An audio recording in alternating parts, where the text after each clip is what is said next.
So, ito na yung naging pila ng Vikings. Kasi nga 50% off today, July 1 and 2. So, haba. Second floor po ito. Bukod pa yung pila sa baba. Grabe. Ang daming gustong Vikings today. Nakita nyo po yung video na yan. Yan po yung nakaraang nag-sale ang Vikings na 50% off. Kaya't nakita nyo po yung pila na umabot pa hanggang sa parking lot. Ibig sabihin, ganyang karami ang taong nagnanasa na matikman ang mga pagkain ng Vikings na merong discount na 50% off. Anong punto mga kaibigan, mga kapatid? Alam nyo po ang nakakalungkot sa panahon natin ngayon. Maraming mga tao ang mas binibigyan ng importansya ang mga ganitong bagay. Yung makakita lang ng ganitong 50% off ay pipilahan na. Pero saan ka? Pagdating sa bahay, sambahan ay pahirapan pa maka-attend. At kung minsan pa ay nangyayari ito sa mga mananampalatayanan ng Panginoong Jesucristo na mas meron pang oras sa mga ganitong bagay kaysa magkaroon ng oras sa buong sanglinggo sa Panginoon. Yung minsan na-attend lang ng umaga, ayaw nang bumalik sa hapon. Para bang ang dating kalahati lang ang kaligtasan na tanggap sa Panginoon. Mga kaibigan, mga kapatid, hanggat maaari, ang ating pagsamba sa Panginoon ay isang buong araw po yan. Huwag nating hahayaan yung sarili natin na nasasanay na lang tayo na parabang naiinip tayo pagka nakakarinig tayo ng preaching. Samantalang yan yung pagkain nating espiritual. Alam nyo po yung kanilang pinipilahan, yan po ay pagkain pisikal lamang mga kaibigan, mga kapatid. At lalong higit na mas mahalaga ang pagkain natin pang espiritual. Yan po ang salita ng Diyos. Nakakalungkot na maraming tao pag nakakapakinig ng preaching ay paantok-antok pa. Kaya pagdating sa pakikinig ng salita ng Diyos ay wala masyadong nauunawaan.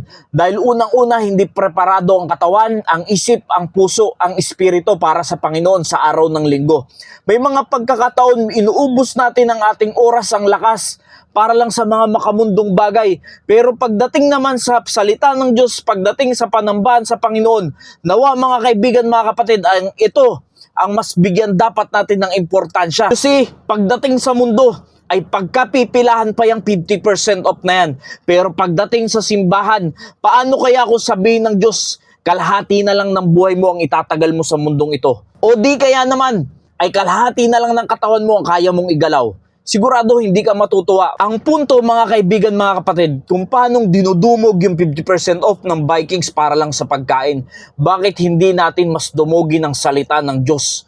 Na ikaw ay binigyan ng buhay na walang hanggan, iniligtas ka sa pagkabulag sa mundong ito. Nalaman mo ang katotohanan, binigyan ka ng kapayapaan, binigyan ka ng kagalakan ng Panginoon. Pero samantalang pagkatapos gawin yan sa atin ng ating Panginoon, ay para bang wala na lang sa atin ang pagsamba. Not forsaking the assembling of ourselves together as the manner of some is, but exhorting one another, and so much the more as you see the day approaching. Anong point mga kaibigan, mga kapatid? Tayo bilang mga Kristiyano at mga mananampalataya ng Panginoong Jesucristo, dapat mas binibigyan natin ng halaga ang bawat pagkakatipon sa gawain ng Panginoon. Kung paanong ang mga taong hindi pa nakakakilala sa Panginoon ay masyadong abala at mas lalong binibigyan ng importansya ang mga makamundong bagay, kung paanong pinilahan yung Vikings.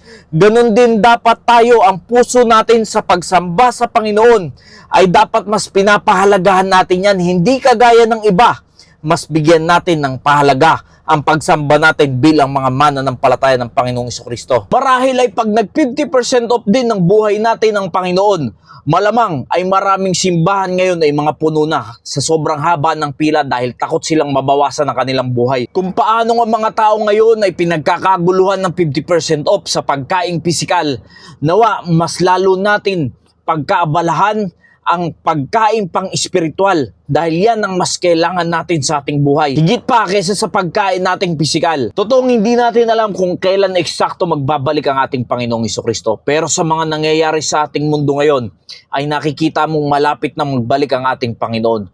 Kahit ano pang inaantay natin, ano pang dapat nating i-priority, ano pang dapat nating inaatupag, yan ay walang iba kundi tayo ay mag-focus na sa ating Panginoon. Dahil ano pang saysay ng pagpo-focus natin sa ating mundo at sa mga makamundong bagay, kung lahat ng yan naiiwanan rin naman natin at tayo ay mananatili ng walang hanggan sa langit. Nawa, lalong higit nating pahalagan ang Panginoon sa mga panahon na to. Nawa naging pagpapala po ang mensaheng ito. Maraming salamat po and God bless you all.